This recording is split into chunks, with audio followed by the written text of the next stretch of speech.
கர்த்தர் மேல் பாரத்தை வைத்துவிடு. Cast your burdens upon the Lord. பாரம் சுமத்தல் மிகவும் கடினமான ஒரு காரியம்.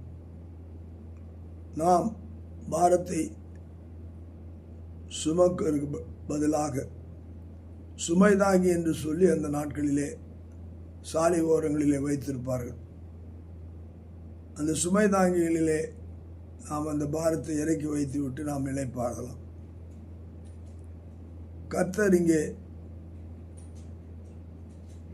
சங்கீதங்களின் புஸ்தகத்தில் 55ஆம் சங்கீதம்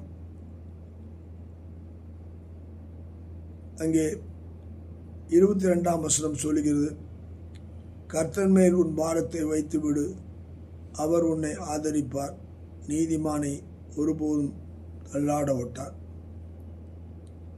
பாரத்தை நாம் சுமக்க நினைக்கலாம்.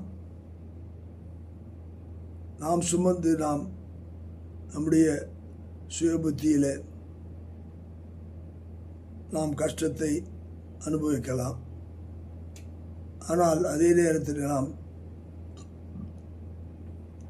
தேவனை ஏற்றுக்கொண்டவர்களாய், தேவனுடைய சித்தத்துக்கு நம்மை ஒப்பு கொடுத்தவர்களாய், அவரை விசுவாசித்து நீதிமான்களாக்கப்பட்டு நாம் ஒன்றும் சுமக்காதபடிக்கு, ஆண்டவரே நீர் பாரும், நீர் கேளும், நீர் நடத்தும் என்று சொல்லி எல்லாவற்றையும் அவர் கையிலே நாம் ஒப்பு கொடுக்கும்போது அவர் நம்முடைய பாரங்களை சுமந்து நம்முடைய அக்கிரமங்களை மன்னித்து நம்முடைய நோய்களை குணமாக்கி நம்மை நன்மையினாலும் கிருபையினாலும் முடிசூட்டுகிற தேவன்.